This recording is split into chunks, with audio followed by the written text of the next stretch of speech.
Hello, welcome back to Math Time with Professor Prime, and I'm your host as always, Professor Prime.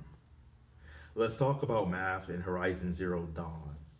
Horizon Zero Dawn is a beautiful game, an absolute piece of art, and an example of brilliant storytelling. And I want to talk about that game, and I want to talk about the role that math plays in that game, and I want to talk about my experience with that game. It haunts me with its awesomeness. But before we get into it, there will be spoilers ahead. Most of the video, I will try to avoid the spoilers, but there's some things that I want to talk about that transpire that absolutely hit me to my core. And I will try to give a heads up as we approach those spoilers. But if you want to be really, really safe, if you haven't completed the game, if you haven't even played the game, then you might want to avoid this video for now and then come back later. But if you don't care about spoilers, then yeah, go for it. But whether you watch the video now or later, I hope you get something out of it. I hope you get something out of seeing how math impacts gaming and how math plays a role in this game.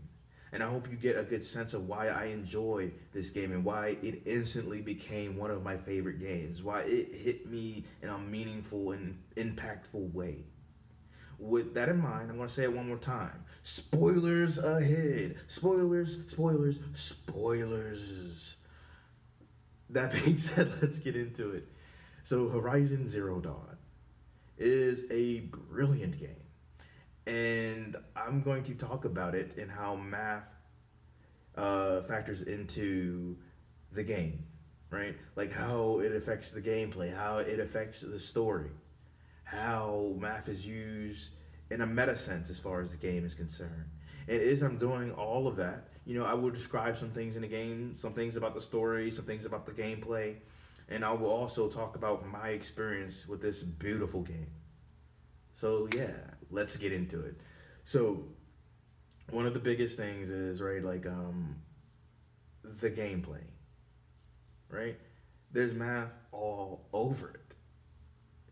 Horizon Zero Dawn, it's an action adventure game. It's also an RPG, and you explore the world. You play as Aloy, and as you're uncovering the main story, as you're working your way through that, you're exploring the world in various ways, right? You can scale mountains, you can ride machines, you can swim. And in all of these cases, there's math involved in that. Oh, you could also use a zip line. But yeah, there's math in all of that, right? There's math in, scaling the mountains. There's math and just all of it. Anywhere from figuring out the position that you're at, the speed that you're going, the area that you're in. There's math in all of it. And then it's not just your means of travel, right? There's math in the combat. Your main weapons are the spear and arrow, but there's other weapons too. And you could also hunt your prey, you can stalk your prey, and there's math and all of that and how that all functions. And as you're going on throughout the game, as you're completing quests, whether they be the main quests or whether they be side quests, you're gaining experience. As you defeat enemies, you're gaining experience. And you can use that experience to build up your stats, right? You can use it to make you a better hunter. You can use it to, make you more stealthy. You can use it to amp up yourself combat-wise. You can use it to increase your foraging skills. There's math in all of that. And there's a lot of resource management, and you can also craft resources, right? And there's math in all that. And for me, I'm very combat-oriented, and I feel like when you're dealing with combat in a game, it's easy to see a lot of the math in it because the idea is, right, you want to take less damage and deal out massive damage. You want to get to that point where, you're almost invincible, something like that. Although I will say in Horizon Zero Dawn, that almost invincible part, that never really happens. I feel like the game does a good job of scaling, so it's you feel Aloy getting more powerful, but it's never to the point where you're like pretty much in God mode. And you know what? I can deal with that in this game. It just they do it really well. Um, that being said, so yeah, the gameplay has a lot of math in it. And honestly, when I'm getting a game, I want to get a lot out of it. And this kind of deals in, it deals with the meta side of things, which I do want to talk about more later, but I don't mind talking about it in bits and pieces. But I want to get my bang for my buck, right? If I pay for a game, I want to make sure I'm getting hours and hours and hours of entertainment out of it. And in this case, wow, did I get a lot out of it. And to make it even better, I got the game for free because Sony had, their stay-at-home campaign where they had certain games that were free, and Horizon Zero Dawn being one is not an accident. Because it's like they have Horizon Forbidden West on the horizon. Couldn't help myself.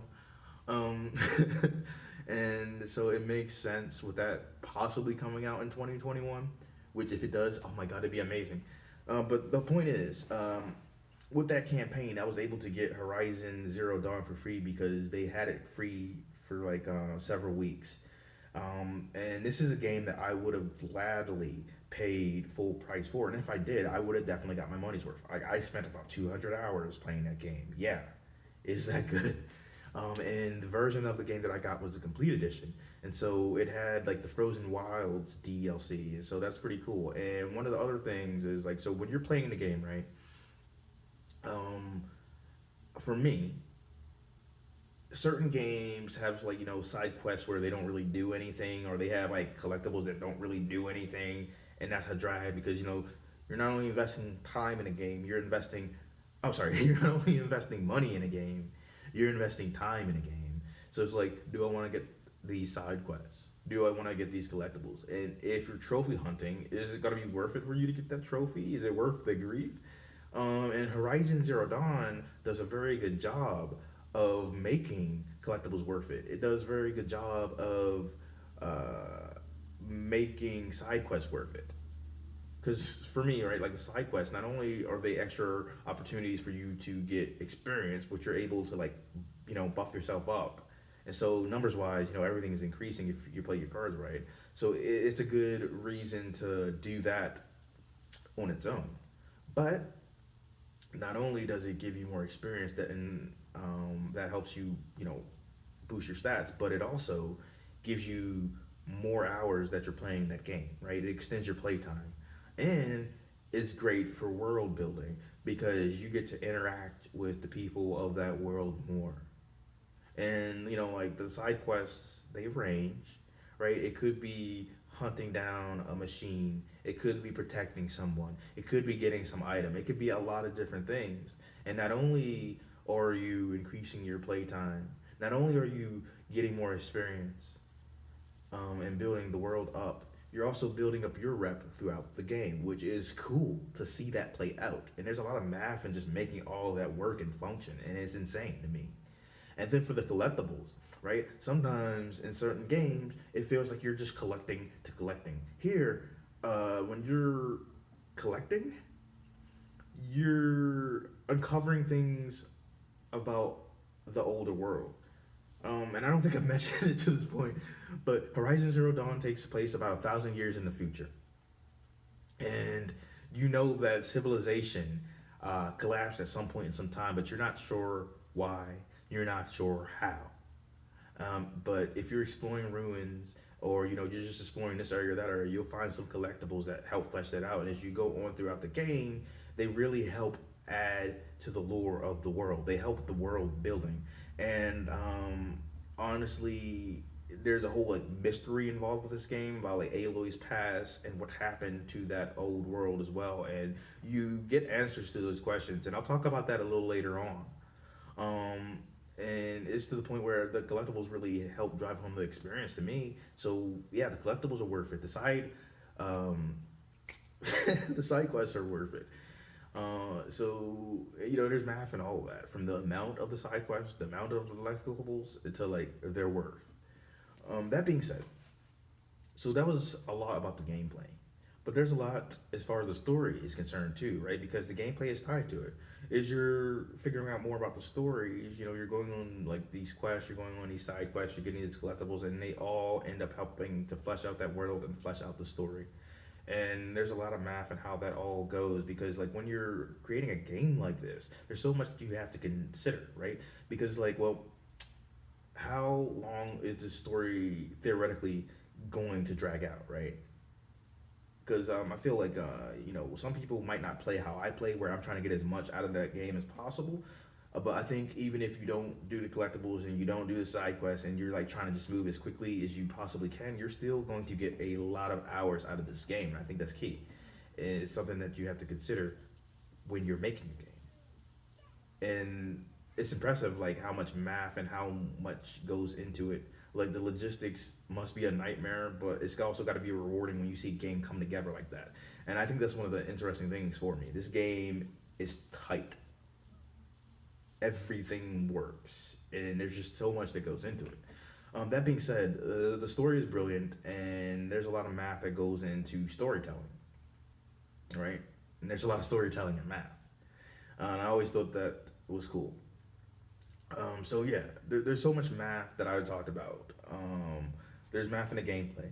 There's math in the storytelling and how you pull it all together. There's math in fusing those two worlds, right? And there's so much that goes into an open world.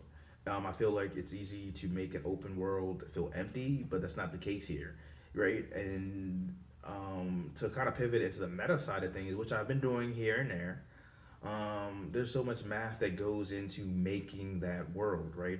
Because you have to make your characters, you have to make your environments, and you have to make your characters, your environments proportional to one another, right? Like if I have mountains and I have buildings and I have humans and I have machines and I know what size they're supposed to be, I have to make that all make sense, right?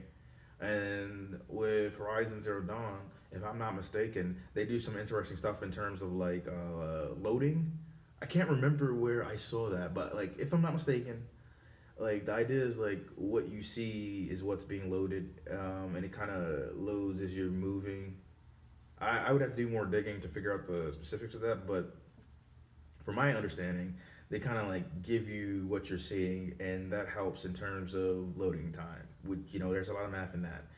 If someone knows more details, feel free to talk about that. And if I find some more, I'll gladly share that.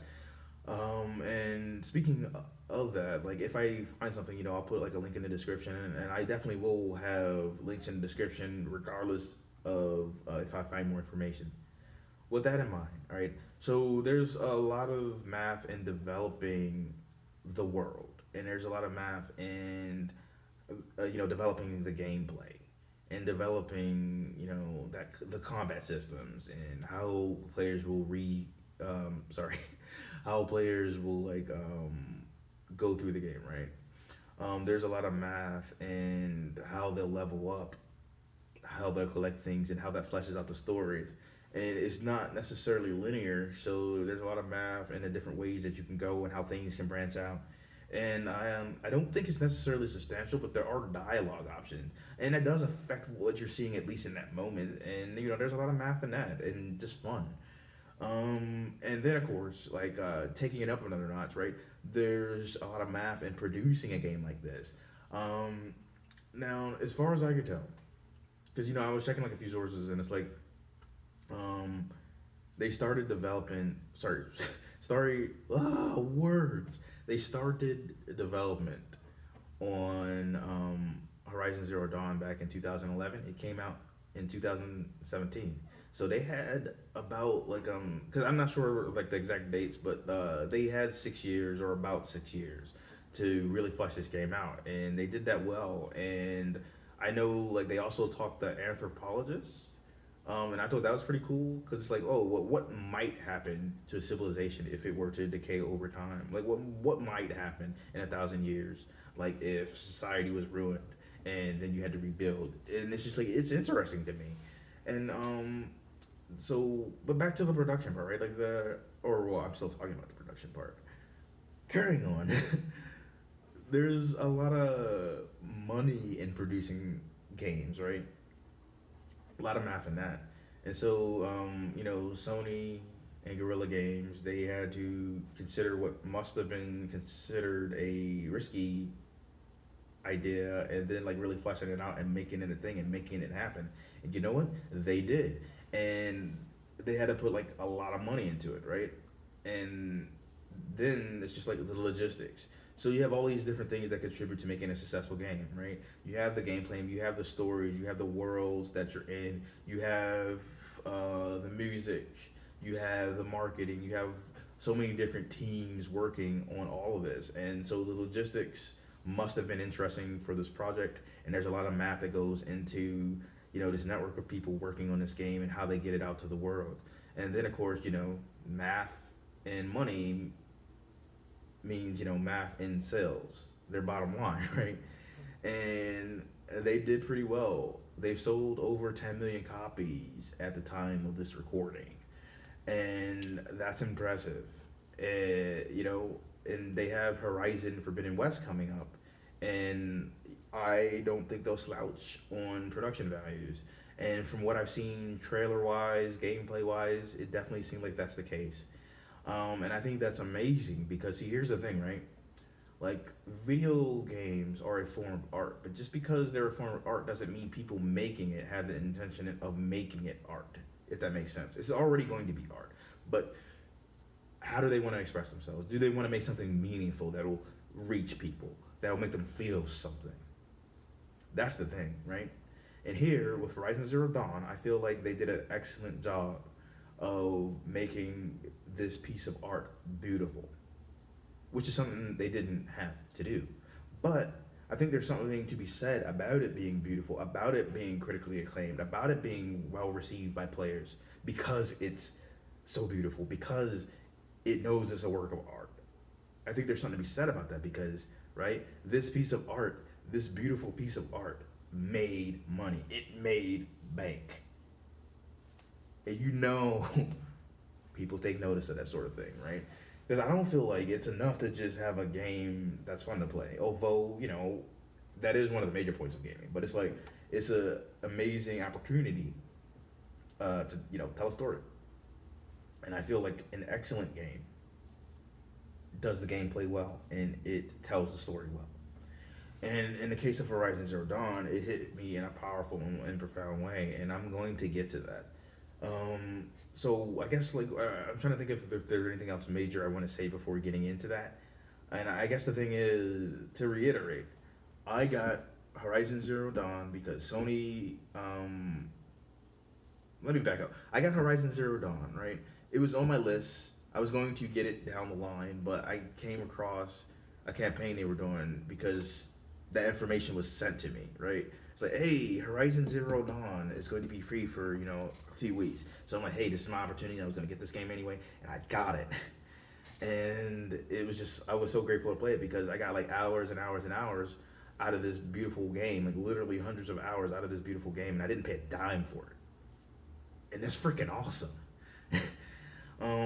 But yeah, so I hope if you've been watching to this point that you've seen how math is used in gaming, how math is used to construct Horizon Zero Dawn, and how it all comes together. I hope you have seen that and that has impacted you. So for this next part, since I've talked a lot about math and how it's used in that game, I want to kind of use that to pivot to like the big reveal. I want to talk about like how math led up to that and how the big reveal has impacted me. So super spoilers ahead. Seriously, super spoilers. Here we go. So if you're playing Horizon Zero Dawn, one of the biggest parts of the game is like Aloy trying to figure out her past, trying to figure out like how she was born, what is her purpose here, what happened, and as you go through the game, what happened to the old world, and you get the answers to both of those questions, and it's beautiful. It hits me like hard. So again, spoilers for this part. When you find out what happened to the old world, right? Like everything that you've done up to that point matters in getting there, right? Like every battle you fought, every person or machine that you killed, every quest that you unlocked and played through, every collectible that you got, all of your stat boosting, all of it has led to you uncovering this beautiful mystery and seeing it from Aloy's eyes. Um, so here we go. In the past of the game, which is the not so distant future of our world, the world was on the brink of destruction. You know, just due to climate change, to how we handle this world, and it was on the brink of destruction. So, a dude comes along, right? Um, and he has his own company and all that good stuff. Uh, he didn't primarily deal with saving the environment, like Ted Faro, right? That's the guy, right? He's the world's first trillionaire in the game. So he works with Elizabeth Sobek, who Aloy is effectively cloned from, but in the future, which is like crazy. But you know they explain that too. But I mentioned like her and him because so here's the thing, right? Like he hired her and she was able to work with him and use her intelligence to help fix the world. Like effectively, it was saved. And though he got a lot of credit for it, it was largely her doing and the teams that she worked with. So down the line, Earth is like saved for the moment, and then uh, Ted he drops the ball. He works with the military. He starts working with them, and he starts creating these machines. And they call them peacekeepers, but in the future they're known as death bringers, more appropriate, right? And so what's interesting about that is what you find out is he has this company, he has people working on it, and they got really really reckless with developing AI, with developing these machines, and they eventually get the ability to self-replicate, right? They give them that, and that's a problem. And what they also do is they allow them to use biomass as fuel. So you learn through tapes, journals, hollow like disc entries. You learn just how far things got, right? They started just like destroying the earth pretty much, and this is a process that it wasn't instant. It took years, and so Elizabeth is recruited to help fix the problem. But what she realizes is, yeah, they're kind of screwed. They can't really undo that damage. So eventually, she comes up with Project Zero Dawn, right? And the idea being is like, okay, we can't actually stop this, but what we can do is give a fighting chance for the future, give a fighting chance for life. So they construct these complicated AIs and systems to eventually automatically terraform the planet again and restart life by pretty much cloning everything, and going forward after that. But Ted Faro pretty much sabotages that, but not before most of it being able to get done. And he sabotages it in a specific way, right? They accumulated a lot of knowledge that we have. There was a team in the game that invented an AI called Apollo, and that Apollo was going to teach the knowledge to future generations so that they don't make the same mistakes that we did. But Ted Faro, the guy whose fault this is, decides that, oh, well, they're just going to make the same mistakes that we did if we give them this information, which was idiotic. And so he sabotages things and kills a lot of people in the process. But at this point, it's just like a drop in a bucket to him because the world's super screwed at that point. But anyway, throughout these recordings and just like figuring things out, you get a scale for like what was happening. You're like millions of people were dying, and then all of a sudden it's billions, and false hope was given. Like they lied about what Horizon Zero Dawn was, and you get a scale of that. In a visceral way, like they don't show all the death and destruction, but you get a good sense of it through people's reactions and how it's unfolding, and you get that sense of the world ending, and you get to see how that plays out because they were able to do they were able to do Zero Dawn, but humanity did die. They were able to restart it later, and since they didn't have all the information, we kind of started without having all of that and kind of having to figure it out. And the game does a good job of revealing all that and tying it into the story in a relevant and meaningful way. And it just like it all hit home for me because like um, we don't take good care of this planet, even though we know better at this point. Like I don't care what anyone says, climate change is a thing, and we have a lot of good people who want to save the world, but a lot of bad people who don't care. Like they might be aware that it's bad, but it's like, hey, I'm here for a limited time, and as long as it's good for me while I'm here, that's enough. And that's crappy because it screws over the future in a big way, right? But in the game, it's just like you get to see that. You get to see the world ending and playing that out, and it hits way too close to home, but that's the point. And it stuck with me. This amazing game, this beautiful game that I would have enjoyed just playing because of how fun it is and how it does just a good job of pretty much everything. But they also hit you with this message, but to me, not in a heavy-handed way, just in like a sorrowful way where it's like, hey, look, we get it. This is a video game, and it's some sci-fi involved in here. But let's be clear, this could be you, and it will be if we don't change it. And that hits me. That hits me hard. And to the end though, like Elizabeth, like Sobek, she does her part, and she dies trying to ensure the future. And Aloy is grappling with her existence and what it means, but she plays out her role to give the future a fighting chance in the midst of the game and where they're headed. And it's just beautiful to me because even though, like, they uncovered all the stuff and there are a lot of mystery did get uncovered, they still leave a little, where it's like, hey, this is a good part to go off of in the sequel. But that being said, I enjoyed Horizon Zero Dawn. That game haunts me with its awesomeness. I enjoyed the gameplay. I enjoyed the story. I enjoyed what must have gone into it to make it a thing.